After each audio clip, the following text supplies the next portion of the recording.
Admittedly, the cryptography may take all of today. I did not think it was going to, but then I started writing it.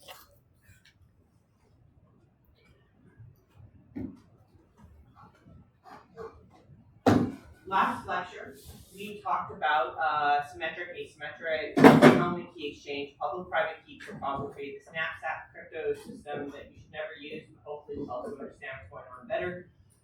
And all of this landed in this point of, this question, how do we prove identity? How do we link people to keys, or entity to keys, or businesses to keys, or websites to keys?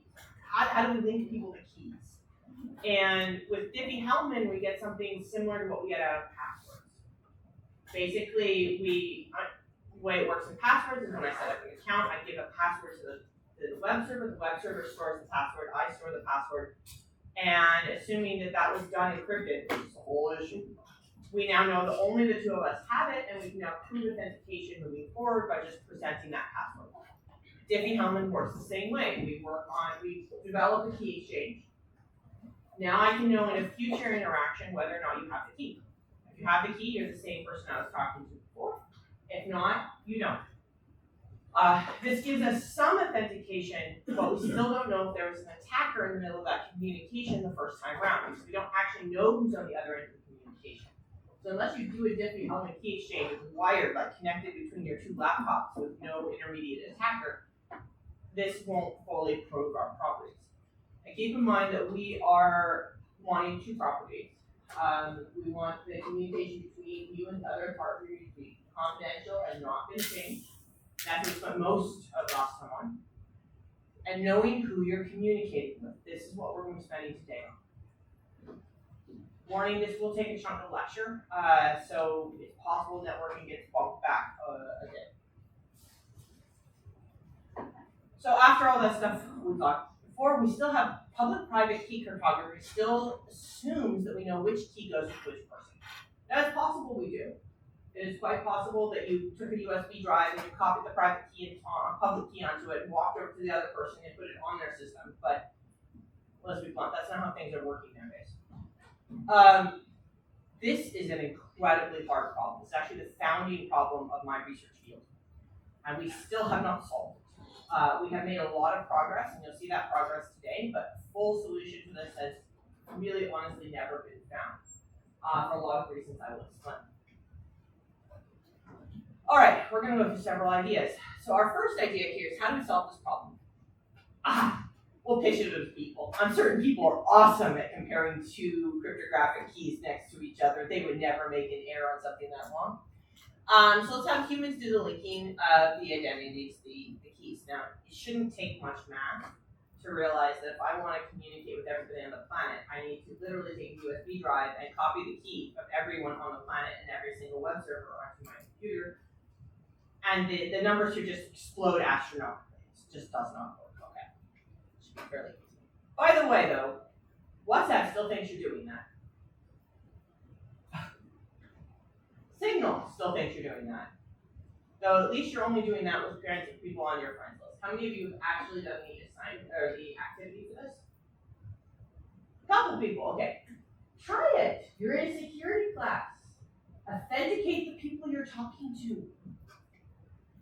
I'm just saying that, when I asked this question last time and I then asked how many people trusted Facebook, the same hands stayed down. So I'm just saying that all of you trust Facebook or do not trust Facebook, and yet you still let them share all your keys for you, and you have never verified them. I'm just saying. Okay, let's do one idea. This is a very old idea. It used to be done with newspapers. Now we do it with websites. So what if I just take my public key and post it on my website? Now, there are some advantages to this. We haven't gotten to networking yet, but if you change physical location, especially if you change physical location long distance, the odds that the same attacker will be in the middle go down. So it is possible I can access the website from like 6 different places and see if the key is the same.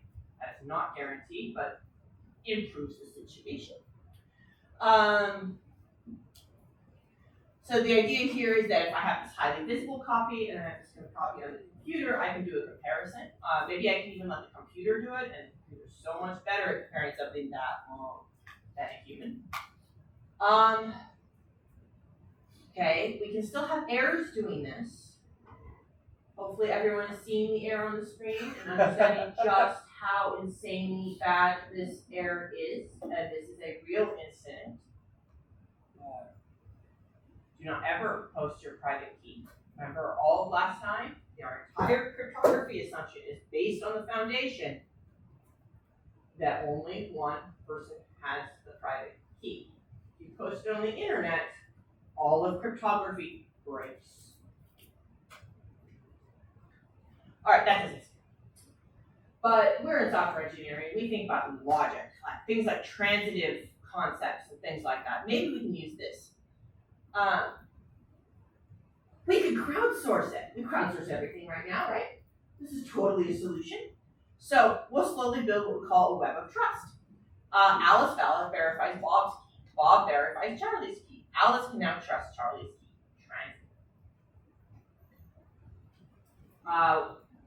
I'm certain I will show my age here. How many of you have ever been in a key signing party? Less than have actually verified their WhatsApp keys. And I'm pretty sure nobody had verified their WhatsApp keys before this class. I have been in key signing parties. It says a lot about me. The idea is that you all join a key signing party in which there's only paper present. This is the official line. This is not what any sane human being does. You hand verify all the letters on that cryptographic key with someone else, and then you all go home, and without making errors, you then sign the key. And that signature is posted very, very publicly. So now if somebody trusts me to do this verification, then they can look at the key, they can look at the signature on the key, and they can say, oh, Cami says that this really is Bob. And if Cami says this really is Bob, this must actually be Bob. Okay, now we fixed our n combinational problem, because now everybody just needs to verify a few keys, and then we can use this web of trust. We can use this transitivity to identify whether or not a key belongs to an actual person. And if you believe the 6 degrees of separation theory that you can connect any 2 people on the planet via 6 other people, then we've solved the whole problem. But as we talked about just 2 seconds ago, none of you have done this. There's also some other problems. Bluntly speaking, I don't trust some of you to actually have printed out this out of 2 sheets of paper and correctly compared the whole thing. I'm deeply suspicious a bunch of you will just hit the verify button on the interface. I'm even more suspicious that some of you may have used the WhatsApp's convenient just scan the barcode and we'll tell you if it's the same for you feature. So a lot of this falls down on human trust levels, and we just don't trust people to do this. Idea 3. What if we had a bunch of trusted groups? So maybe we have a couple people that we trust to do this well, that actually know what they're doing and maybe do this as their job. The same concept should work, right? As long as I trust one of those entities, then I can trust everything that entity signs. And if that entity does this as a business, then hopefully they stay trusted. I can now get that attestation from just these developers. This is how the internet works. This is called certificate authorities. How many people have done a certificate authority activity?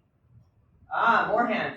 This is so incredibly easy, that activity. Please go do it and start understanding why you trust the websites you do trust, because by the end of this, hopefully you will realize that you should not trust all of them. Okay, so the certificate authority is a company that does what I just said. It does it at multiple levels of verification. I'm not going to get into that for too much, but I'll mention it briefly. You can get different types of certificates. They range from a person from this other company showed up in the certificate authority's office with a mountain of paperwork. All of it was verified and certified and stamped, and we signed that, all the way down to what Let's Encrypt does, in which you ask for a certificate authority certificate. They send an email to, I think, admin at your domain. You respond to the admin at your domain email, and they consider this verification. So there's a range. Most of you have never thought about the range, have you? Because some of the websites haven't verified via a simple email to the admin. And of course, websites never get hacked into, and people never lose access to their admin address. Anyway, this is a screenshot off of Firefox. I think it still looks pretty much the same. They rarely update this interface.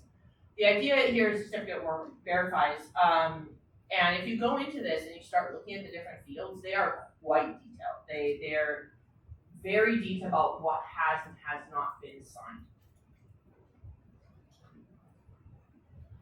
And these are used by browsers. You can trivially find one by clicking on the lock icon, probably sitting right in front of you right now, to see whether or not the website you are looking at has been verified. And you can see who was verified by. So Ally here has actually opted for the more expensive version. I can tell that for two reasons. Well, one, because I clicked through and looked, but the other one is their address is located here. And Firefox gave up, but they used to, for a long time, put the company name here, but they would only put the company name here if you paid for the more expensive version. If you paid for the less expensive version, it's only the lock icon. And I suspect no one in this room knew that either, which is why they stopped doing it.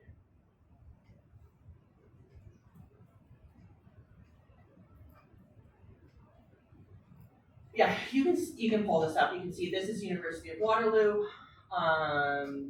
You can say that we're using a certificate authority. Certainly, you can view the certificate if you want to and see the content of kind of what's going on. I forgot to screenshot this morning, so I will pull up the actual website briefly.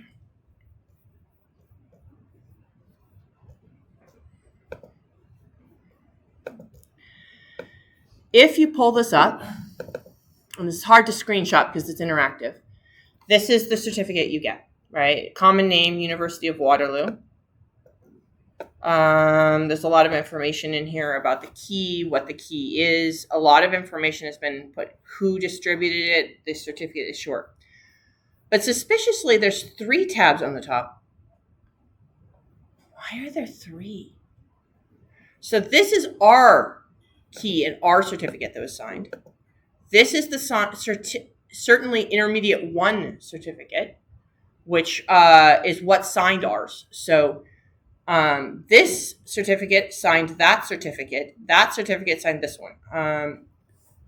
A certificate is just something that has been signed by a private key. Inside the certificate is usually a statement of what the public key is to kind of do duplicate verification and other facts. So the private key here called Starfield Root Certificate Authority G2 signed certainly intermediate R1, which then signed University of Waterloo. This is starting to look like Alice trusts Bob, Bob trusts Charlie, and Alice trusts Charlie, which is exactly what's going on here. But who are these people? I do not know if I actually have where's my slide? You can do some looking on that. I touch on that briefly in the next couple of slides. What has happened here and why it is not one level is that no one ever wants to lose their private key. If you lose the private key from one of these certificate authorities, what happens? What happens when we lose the private key to an attacker? We lose all of cryptography's guarantees. That means our data. We also lose integrity. We lose authentication. We lose everything. That is really, really bad. That means a lot of these certificate authorities, they have a singular private key which is locked literally in a vault. And what they do with it is they sign a different key, this middle one. That one is living on a server. Now, if they need to revoke this, how do you get rid of it? Well, the only real way to revoke it is a lot of complexity, but one of them is signing with the original private key that this other one is no longer valid. And in order to not lose everything, they will create a set of these keys. They will put them on different servers, and then they will use them to sign their clients, thereby reducing risk.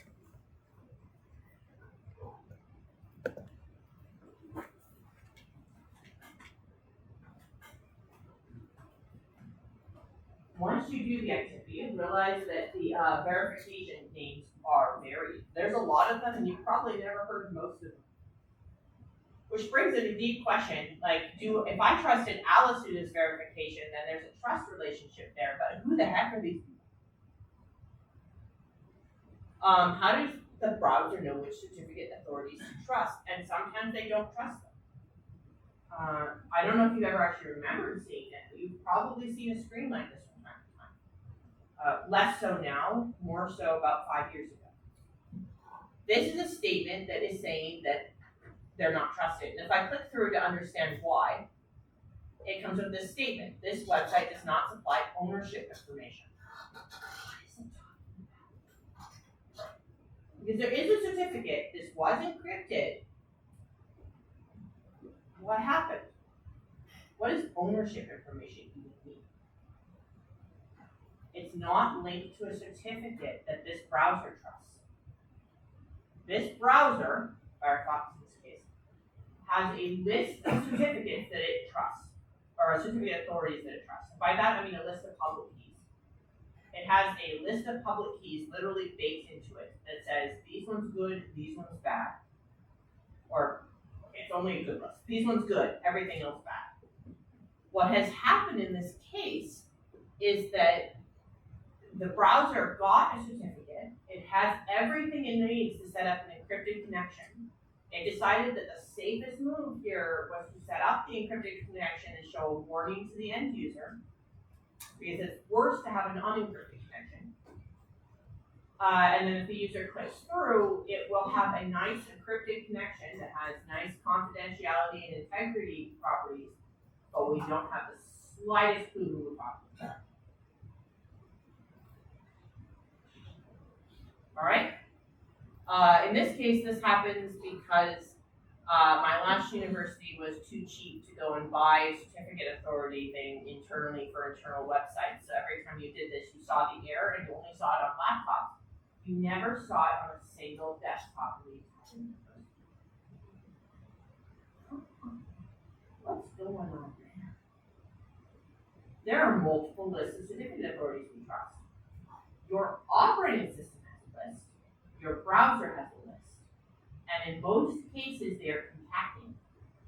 So the university had taken their own certificate and put it into the operating system of all desktops owned by the university, so this error never turns up. If you take a private laptop and you try to make the same access, that certificate is not installed, and you get the error.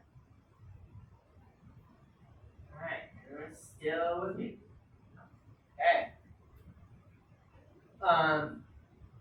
This is how companies do man-in-the-middle attacks of their own employees. What they do is they install a certificate on every single one of the computers issued by the company with a certificate and a private key associated with that on every single operating system. And then the company has the private key for that, and they can now man in the middle all connections going out. There was a study done on this, and we concluded that actually this is pretty rare, but it does happen. And companies, again, I haven't caught up to Canadian law. U.S. law had a couple very famous cases on this front, and they have concluded that if a company on company property does this, it is completely legal.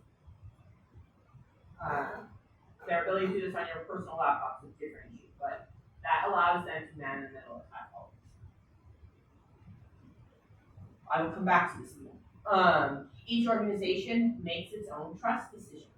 That means the list on Firefox is not the same list on Safari, and it's not the same list on Chrome, and it's not the same list on different operating systems.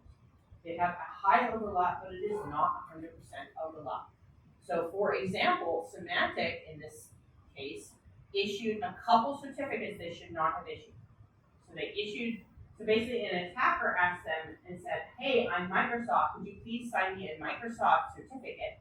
They said, no problem. Here is your certificate stating that you are Microsoft.com. The attacker said, thank you, and went and did some serious damage. This caused Google to basically say, we're pulling your root certificate. You are no longer trusted. And now all Chrome, basically, while this issue was occurring, all Chrome browsers started popping errors up for any certificate signed by Smith until they resolved this issue. So this is actually global, this is negotiated, and it is in flux. I tried to had a graph, but it's really confusing. It just shows that this does actually happen a lot. There's a lot of cases in which browsers suddenly decide they're not going to accept this certificate. Now I want you to think about the practical statement that I just made here, because what's probably happening is that those root authorities can attest anyone is anyone. What does a government probably want to do about that? Let's just pick on three. The US government, the Iranian government, the Chinese government. Do you really want them attesting to other government pages? Do you want the US government to be able to state whether or not someone else is the Chinese government? And there's a lot of suddenly clicking is going on. This is why a lot of these certificates have very, very detailed information about what is and is not being signed. It's being parsed by and this is a continuous war that goes back and forth. Because these certificate authorities have a ton of power over whether or not internet connections happen and what is being developed. Let's get into that. So this is Adrian Porterfeld. This screenshot, I am sorry, this is a literal screenshot. I can't do anything about it. It's fuzzy. Adrian is a researcher at Google.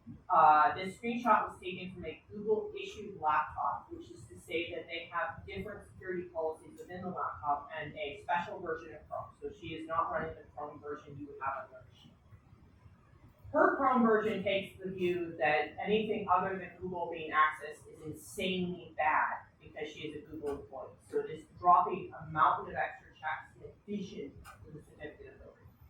In this case, what it said is this certificate is claiming to be yahoo.com, but that IP address is not one of ours. And so her local example here is throwing a fit. It's basically saying this is a problem. What has happened is she has boarded an airplane and she tried to get access via the free Wi-Fi that you can get on airplanes sometimes, where you can actually use a credit card not that you can get on. And as soon as she did that, she loaded YouTube, and this happened. And her question straight at GoGo over Twitter at the time, hey GoGo, why are you issuing a star.google.com certificate on your plane? All right, this should be sinking in and taking you a moment. So we're going to do a think, pair, share on it. A Firefox user would theoretically have not gotten this error. I don't think a normal Chrome user would have gotten this error either. Adrian is getting this error because she has a advanced security setup going on built by Google. How is it that GoGo, which is the internet provider, is able to successfully load Google pages with no errors on some browsers? This would have, on most browsers, showed up as https://youtube.com, no errors.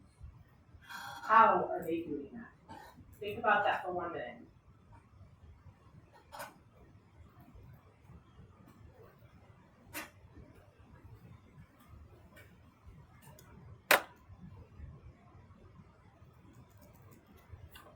Which has been off this whole time.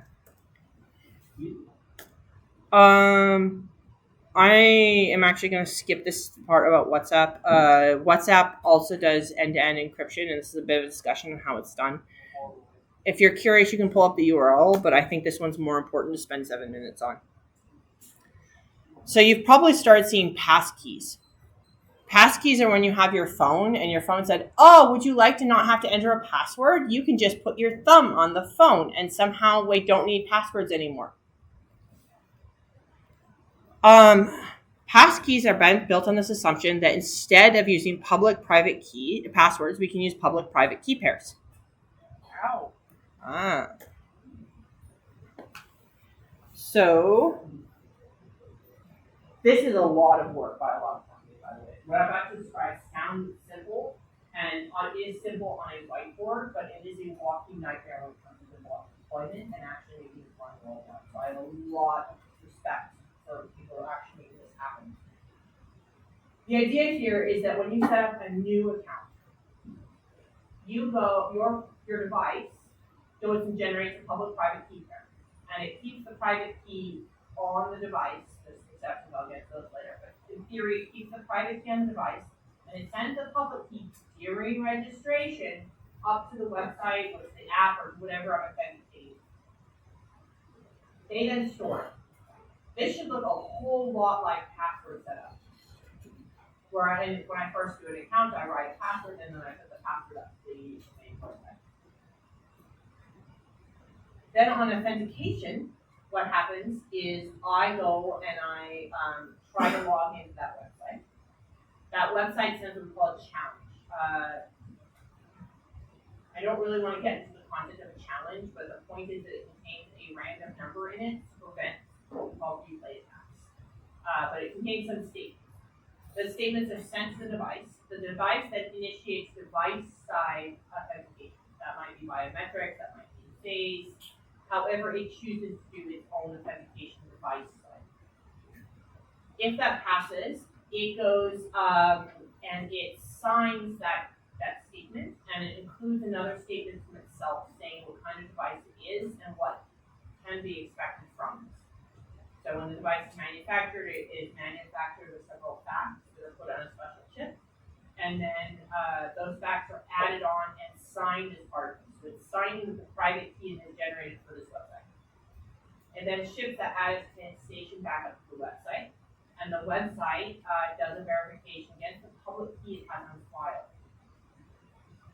All right, we're all still with me on this.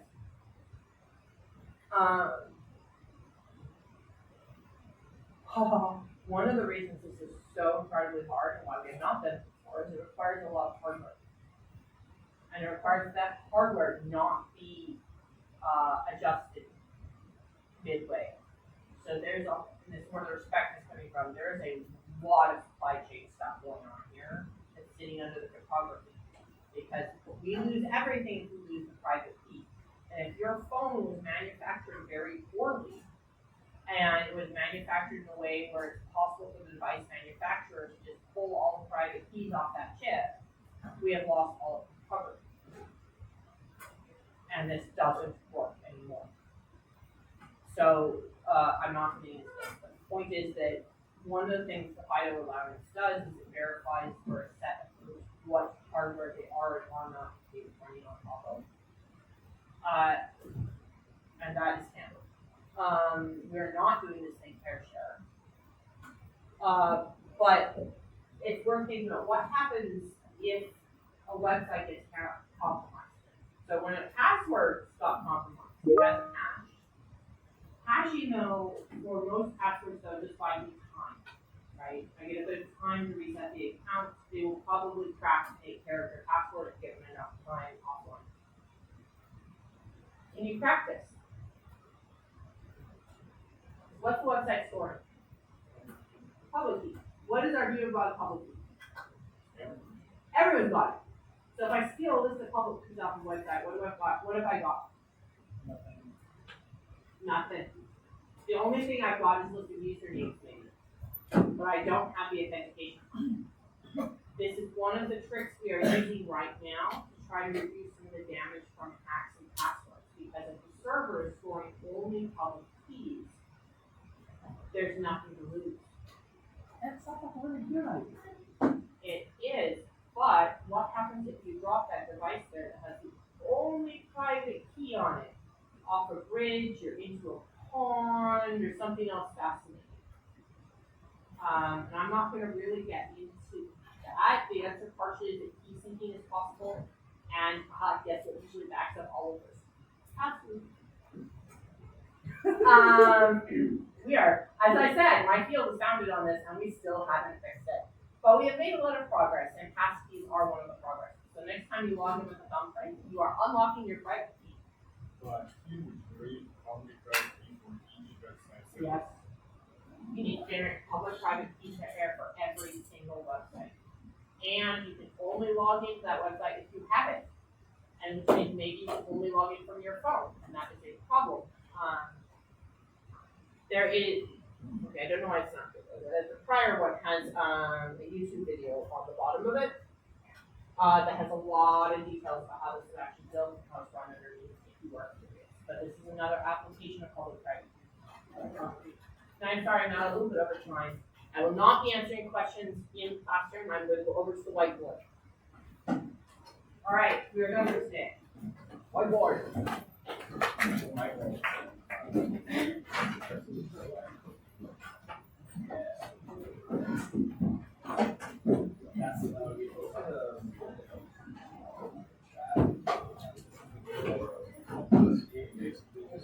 I know who, what, how, but I don't know why. Why the hell would Elmo do this? Oh, Ah! Still go to the meetings that there are like these credit card potential, but you could be doing credit card potential. I remember being made, You know, so you can add that. does it actually work? No, it doesn't actually click. No, I was not using it wrong. I hate this whiteboard now.